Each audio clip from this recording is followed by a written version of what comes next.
clínica modelo. Le tenemos que dar la bienvenida hoy al doctor Walter Giorgi, es médico clínico con especialidad en cardiología. Doctor, bienvenido aquí a la radio Canal del Eco. ¿Cómo le va? ¿Qué tal? ¿Qué tal? ¿Cómo le va? Muy bien. Bueno, vamos a hablar de, cuidados, prevención, que hay que tener en cuenta luego de que muchas personas se han contagiado del COVID y bueno, a veces hay que realizar estos chequeos. ¿Cuáles son? Y principalmente lo que pasa es que me pareció oportuno hablar en este momento de las complicaciones que puede traer tanto clínicas como cardiológicas los pacientes que han padecido COVID. Principalmente porque lo estamos viendo mucho en el consultorio de todos los días, y lo que más nos llama la atención es que está apareciendo en personas mucho más jóvenes. Es decir, si bien los más vulnerables son las personas mayores de 60 años, como sabemos, pero están apareciendo pacientes de 25 a 45 años. ¿Con qué patología? ¿Con qué molestia? Principalmente con complicaciones tempranas de haber tenido COVID, sobre todo respiratorias y cardiológicas, que es lo que más nos toca ver a nosotros. Y eso nos llama la atención porque, si bien todos sabemos más o menos los síntomas que produce la enfermedad, estos 2 años de pandemia que tenemos, pero estamos viendo en este último año patologías que los pacientes manifiestan no haber tenido, ni síntomas haber tenido antes de tener COVID. Son complicaciones o, trastornos o patologías que se manifiestan en jóvenes, ¿no? Por el tipo de edad que nos decía, que se han vacunado, que no lo han hecho, ¿es indistinto? No, eso es lo que nos llama la atención, porque supongamos que empiezan con síntomas, con falta de aire, con palpitaciones, o a veces con fatigas, como cansancios que no habían sentido, si lo sienten como algo excesivo, como algo raro, que no lo padecían. Y generalmente los más jóvenes, ¿por qué? Porque cuando empiezan a hacer ejercicios, que generalmente o van a gimnasios o salen a correr, después de la posibilidad de haber salido del aislamiento, empiezan a sentir un cansancio excesivo que no lo manifestaban. Entonces, cuando preguntamos si tuvieron COVID, la gran mayoría nos dice que sí. Claro. Entonces, que pueden ser desde hace un mes, desde hace un año y medio, y sienten algo diferente, si el cuerpo más cansado, dolores articulares, se cansan antes del tiempo que antes no se cansaban. ¿Y cuál es la lesión que deja en el corazón, que se supone ha dejado el COVID? Y normalmente hay complicaciones más graves, como por ejemplo las lesiones de infarto o de lesiones por taponamiento, es decir, por trombosis, o lesiones que se ven más cuando los pacientes se complican en terapia intensiva, más que tanto cardiológicas, respiratorias, como tromboembolismo pulmonar o algunas lesiones de trombosis, y también, por supuesto, la neumonía, que es una complicación común del COVID. Pero lo que nosotros más por ahí experiencia tenemos es en el consultorio, que es lo que vemos todos los días, que son cierta medida manifestaciones más leves, pero que nos llama la atención porque el paciente manifiesta no haber tenido ningún síntoma previo al COVID. Y también hay que agregar que en algunos casos, después que se vacunaron, es decir, con distintos tipos de vacunas, que sabemos que todavía estamos en etapa de experimentación, de acuerdo a las vacunas que han tenido, bueno, eso lo hemos escuchado en todo el mundo, que un porcentaje muy bajo han habido complicaciones, y eso genera cierta resistencia a algunas personas a vacunarse. Entonces, ¿qué pasa? Lo que sí hemos notado que ha bajado mucho la incidencia a partir de la vacunación. Por supuesto que ha sido positivo, en un gran porcentaje. Por supuesto que la gente que está, los profesionales que están en terapia intensiva, unidad coronaria o infectólogos, saben muy bien, mucho más que yo, que eso, pero que ha bajado notablemente la incidencia de complicaciones. Pero sí las manifestaciones post-COVID, es decir, el paciente, si bien los síntomas pueden ser leves, o a veces pacientes que han pasado asintomáticos, porque todos sabemos que a veces hay pacientes con COVID que nunca han tenido síntomas, y después de un mes de haber estado en contacto o de haberle dado positivo al test, empiezan a manifestar síntomas que no tenían. Ahora, en relación al diagnóstico, ¿no? Que bueno, va llevando cada uno de estos pacientes, ¿en algunos se ha desarrollado algún tipo de enfermedad crónica o son malestares que tienen un tratamiento y bueno, con el paso del tiempo y con la medicación y por supuesto con todo lo adecuado salen? Normalmente todavía hay que entender que todavía estamos en etapa de experimentación. Quizás es muy temprano todavía como para dar... esa conclusión. Claro, como para saber si deja alguna secuela. También estamos en experimentación con las vacunas, es decir que todavía nos falta unos años para saber si realmente el coronavirus deja secuelas muy graves, excepto los casos graves que se internan, que tienen que internarse, que todos sabemos que quedan con algún cuadro cardiológico o neurológico, como a veces trastornos en la memoria o cuadros de tromboembolismo o trombosis o enfermedades coronarias, insuficiencias renales también, o a veces con falla multiorgánica, ¿no? Pero eso generalmente en pacientes que han estado internados, que se les complicó la enfermedad. Claro. ¿No? Claro. Fuera de pacientes que hayan tenido COVID, a ver, siempre nos gusta desde acá hablar de la prevención, ¿no? De los chequeos.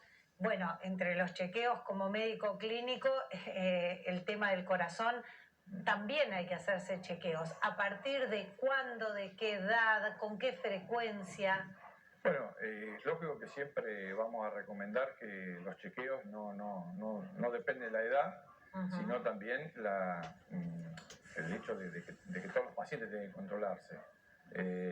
Nosotros puntualmente, como les dije, estamos viendo gente más joven que se ha ido a controlar, porque sienten cosas que no sentían antes. Es decir, claro. Tienen síntomas que corrían antes 10 kilómetros y no se cansaban, y sin embargo ahora corren menos cantidad y empiezan con fatiga.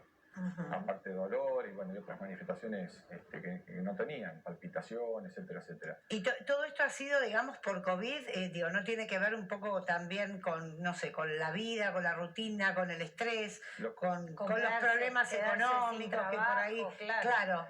O encuentran, digamos, muchas personas por el tema COVID y otras, imagino que no.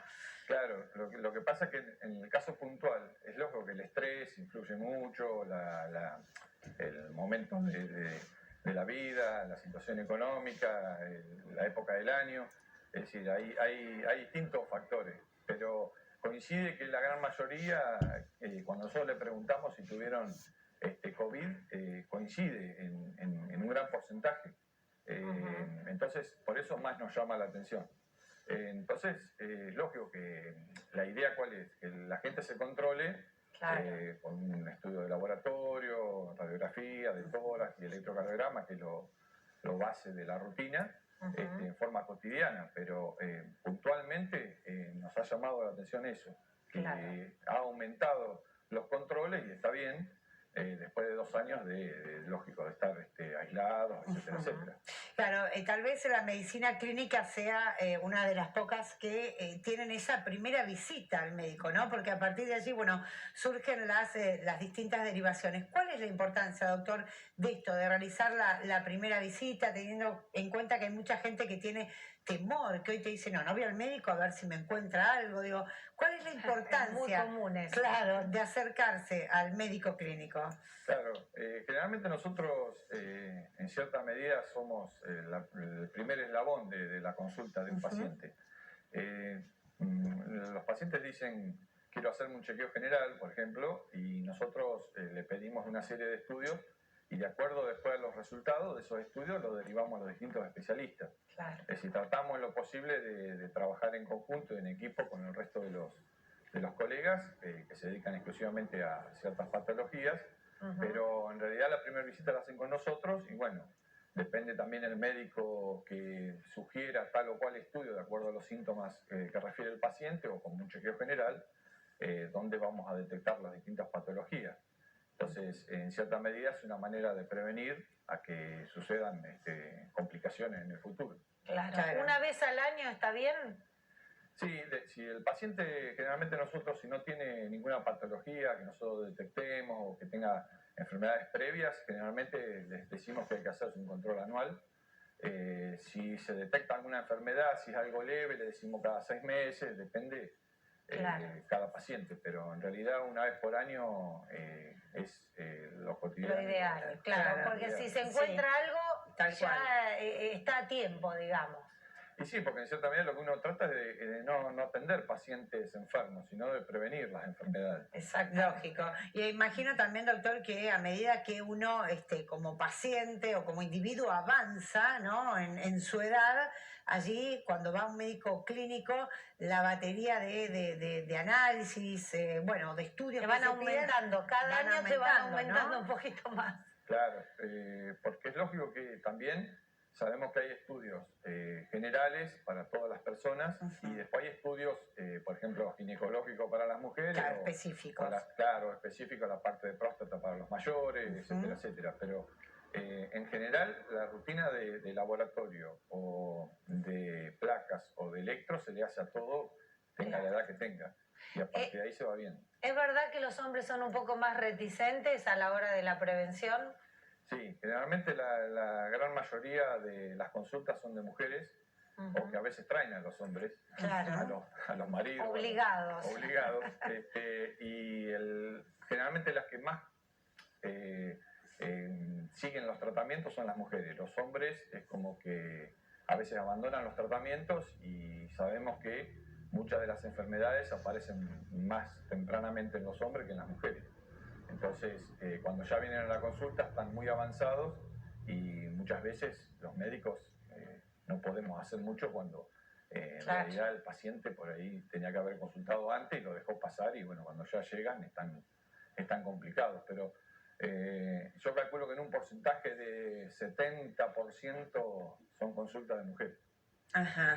Y en relación Hombres a ponerse las pilas, claro. por favor. Y en relación a la población en general, al ciudadano tandilense, ¿hay una media teniendo en cuenta también, ¿no? Cómo es nuestro hábitat, nuestro medio ambiente, que ofrece un montón de espacios saludables para realizar no solo una disciplina por ahí de competición, sino caminatas, salidas en bici? ¿Se ve en medias generales, doctor, que no sé, estamos más sanos que en otras ciudades?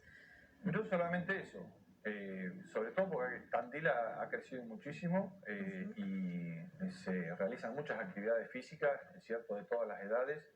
Y también tenemos la colaboración de los distintos clubes y gimnasios y deportistas que piden controles precompetitivos. Claro, eso es fundamental. Muy importante. Entonces, de esa manera, es lógico que es una responsabilidad por parte del lugar que nos mandan los pacientes para que le hagamos los controles, porque de esa manera previenen la salud del paciente. Entonces, nos ha pasado que hace poco en una competencia falleció un competidor que venía de afuera, y bueno, uno no sabe realmente